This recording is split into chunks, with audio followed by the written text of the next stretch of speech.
जय श्री राधा रमण, जय श्री हरि विष्णु। मनुष्य अपने जीवन में अनेक पड़ाव से गुजरते हैं। कहीं पर उसे सुख मिलता है तो कहीं दुख, कहीं उसे सफलता मिलती है तो कहीं असफलता, कहीं पर उसे अनजान रास्ते में भी सहायता मिल जाती है तो कहीं अपनों के बीच भी विश्वासघात। लेकिन जीवन की इन सभी ऊंची नीची चढ़ाई में केवल जो हमारे साथी और संगी होते हैं वो हैं परम ईश्वर भगवान श्री हरि कृष्ण। और दुर्भाग्य की बात यह है कि हम अक्सर उन्हें अनदेखा कर देते हैं। परम भगवान श्री कृष्ण की नित्य और शुद्ध भक्ति में सेवा प्राप्त करना, यही तो मनुष्य जीवन का उद्देश्य होता है और उसे प्राप्त करने में एकादशी तिथि हमें सहायता बनती है। और ऐसी ही शुभ और पवित्र एकादशी बस आने ही वाली है। ये शुभ एकादशी है भैमी या जया एकादशी, जो कि प्रत्येक वर्ष माघ महीने में आती है। तो चलिए आज के इस वीडियो में जानते हैं कि यह जया एकादशी कब आ रही है और इस दिन के शुभ मुहूर्त कौन कौन से हैं। इस बार माघ महीने के शुक्ल पक्ष में आने वाली एकादशी का नाम है भैमी एकादशी। इस एकादशी को जया एकादशी के नाम से भी जाना जाता है। यह अत्यंत पवित्र माघ मास में आने वाली एकादशी है, इसीलिए इसका महत्व और भी अधिक बढ़ जाता है। माघ महीना मनुष्य की आध्यात्मिक तपस्या और चेतना को तीव्र बनाने का सुनहरा समय माना गया है। और माघ मास में आने वाली इस जया एकादशी के विषय में कहा जाता है कि जो भी मनुष्य इस एकादशी का पूर्ण श्रद्धा और नियम पूर्वक पालन करता है उसे कभी भी भूत योनि में नहीं जाना पड़ता। इस बार माघ मास के शुक्ल पक्ष की भैमी एकादशी आ रही है 8 फरवरी 2025 शनिवार के दिन। यह एकादशी तिथि आरंभ हो रही है 7 फरवरी 2025 शुक्रवार को रात 9:26 पर और पूर्ण होगी 8 फरवरी शनिवार को रात 8:15 पर। इस प्रकार हम देख सकते हैं कि इस बार की एकादशी तिथि 8 फरवरी 2025 को सूर्योदय से लेकर संध्या काल तक विद्यमान रहेगी। इसीलिए हम इसी दिन यानी 8 फरवरी 2025 शनिवार के दिन ही इस भैमी या जया एकादशी का पालन करेंगे। इस बार की एकादशी स्मार्त और वैष्णव, गृहस्थ या ब्रह्मचारी सभी के लिए एक ही दिन है, यानी 8 फरवरी 2025 शनिवार के दिन। तो आइए अब देखते हैं इस दिन के शुभ मुहूर्त कौन कौन से हैं। 8 फरवरी को प्रातः ब्रह्म मुहूर्त का समय रहेगा 5:37 और सूर्योदय होगा 7:13 पर। इस दिन प्रातः काल में पूजा का समय 5:37 से लेकर 7:13 तक रहेगा और संध्या काल की पूजा का समय रहेगा शाम 6:06 से लेकर 7:24 तक। सूर्यास्त का समय है शाम 6:08 पर और चंद्रोदय होगा 1:50 पर।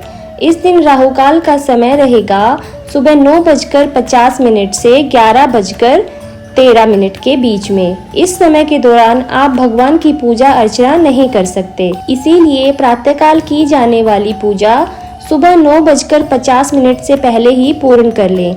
लेकिन इस समय में आप हरे कृष्ण महामंत्र का अधिक से अधिक जाप कर सकते हैं और विशेषकर भगवत गीता या श्रीमद् भागवतम जैसे ग्रंथों का अध्ययन कर सकते हैं। भगवान की लीलाओं का श्रवण कर सकते हैं, उनकी कथाएं पढ़ सकते हैं। इस दिन अभिजीत मुहूर्त का समय है दोपहर 12:13 से लेकर 12:57 के बीच में। विजयी मुहूर्त रहेगा दोपहर 2:26 से 3:10 के बीच में और अमृत काल रहेगा सुबह 9:31 से 11:13 के बीच में। इस एकादशी पर शुभ रवि योग भी बन रहा है, जो कि किसी भी शुभ कार्य के लिए सबसे उत्तम समय माना गया है। हमारे हिंदू शास्त्र के ग्रंथों के अनुसार रवि योग तब बनता है जब चंद्रमा किसी नक्षत्र में हो और वह नक्षत्र सूर्य के वार के साथ संयोग करता है। ऐसा माना जाता है कि सूर्य आत्मा का प्रतीक है और चंद्रमा मन का प्रतीक है। जब ये दोनों ही शुभ स्थिति में आते हैं तो यह योग व्यक्ति की कार्य सिद्धि, आत्मबल और मानसिक शांति को बढ़ाने वाला बन जाता है। यह योग नए कार्यों की शुरुआत, शिक्षा, व्यवसाय, यात्रा, विवाह जैसे मांगलिक कार्यों के लिए अत्यंत शुभ माना गया है। और इस बार की एकादशी पर ऐसा ही अति शुभ रवि योग रहेगा, सुबह 7:05 से शाम 6:07 तक। इस बार की एकादशी में शिववास भी होगा, जो कि रात के 8:15 तक रहेगा। शिववास यानी भगवान शिव एक विशेष समय में किसी एक दिशा या स्थान पर स्थित माने जाते हैं।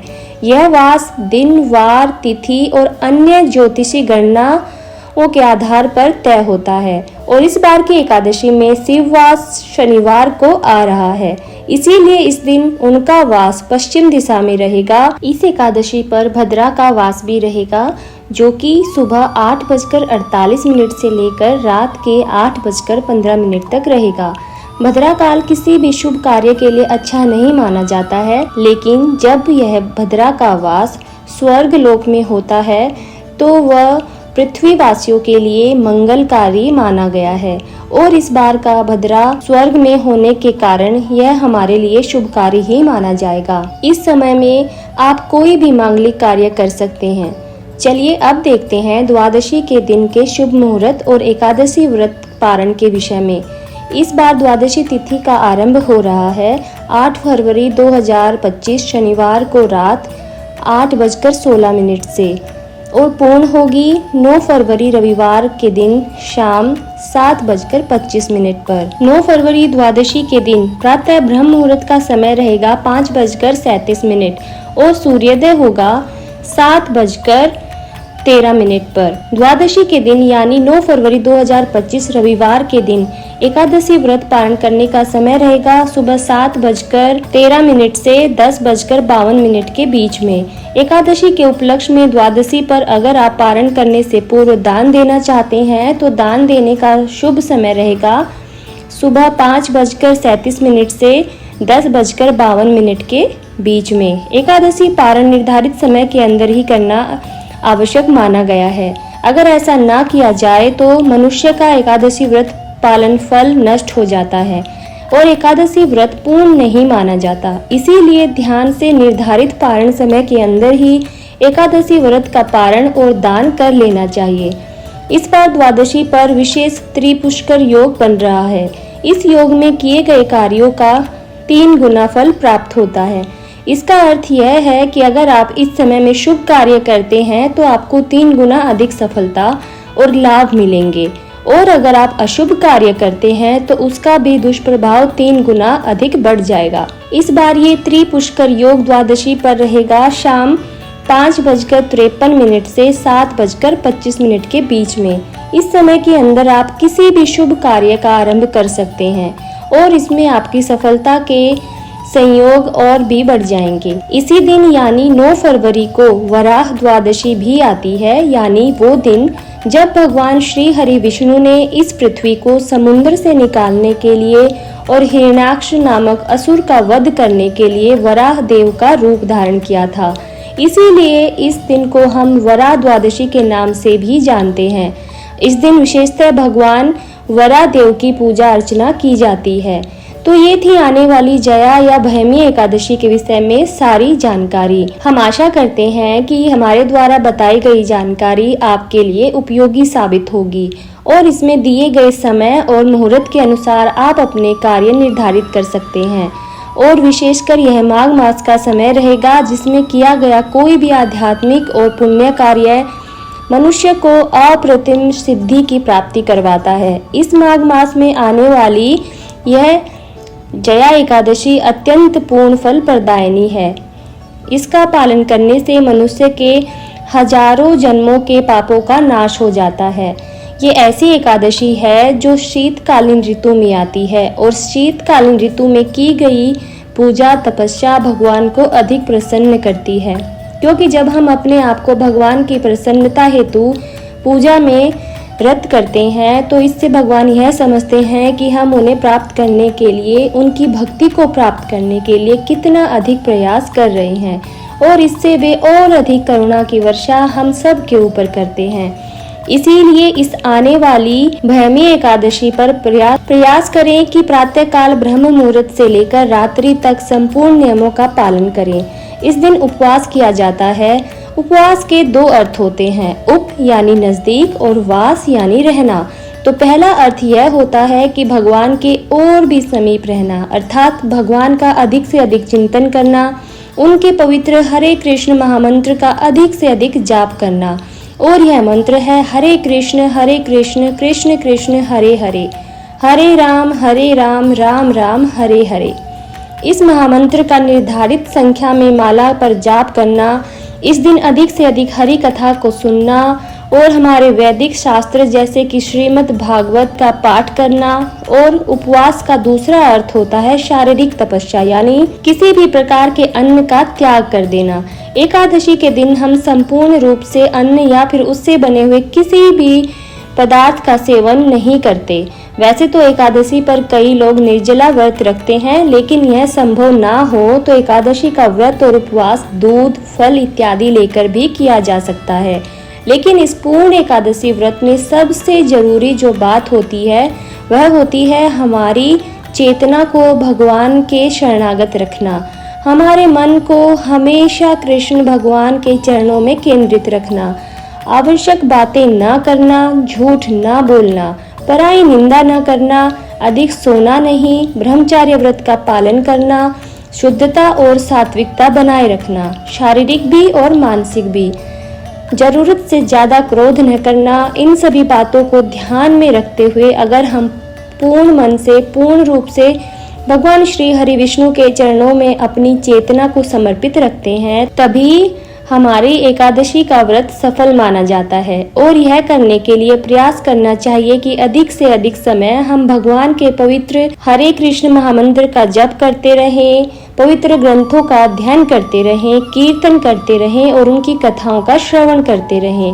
इसी प्रकार से हम अपने मन को नियंत्रित कर पाएंगे और पूर्ण श्रद्धा और निष्ठा से इस एकादशी का पालन कर पाएंगे। हमें उम्मीद है कि यह सभी जानकारी से आप आने वाली भैमी या जया एकादशी का पूर्ण निष्ठा व श्रद्धा पूर्वक पालन करेंगे और इस एकादशी का पालन करने के लिए अपने मित्रों और परिवारजनों को भी प्रोत्साहित करेंगे। इसके लिए आप उन्हें यह वीडियो जरूर शेयर करेंगे ताकि उन्हें भी इस एकादशी के विषय में संपूर्ण जानकारी प्राप्त हो सके। अगर आप इस एकादशी की विशेष पौराणिक कथा सुनना चाहते हैं तो याद से देख लीजिए कि कहीं आपने अभी तक इस चैनल को सब्सक्राइब नहीं किया, ऐसा तो नहीं है ना? अगर नहीं किया है तो जल्दी नीचे सब्सक्राइब बटन दबाकर आपके अपने इस चैनल को सब्सक्राइब करके रख लीजिए। बेल आइकन दबाकर नोटिफिकेशन ऑन करके रख लीजिए ताकि आने वाले समय में इस एकादशी से जुड़ी हुई संपूर्ण जानकारी और पौराणिक कथाएं आप सरलता से सुन पाएं। तो चलिए इस आने वाली विजया एकादशी का पूर्ण श्रद्धा और भक्ति से पालन करने की तैयारी करते हैं और अपने जीवन को आध्यात्मिक मार्ग पर और आगे बढ़ाते हैं। भगवान श्री हरि विष्णु का आशीर्वाद हम सब भक्तों पर बना रहे, इसी शुभकामना के साथ मिलते हैं एक और नई वीडियो के साथ। तब तक के लिए राधे राधे।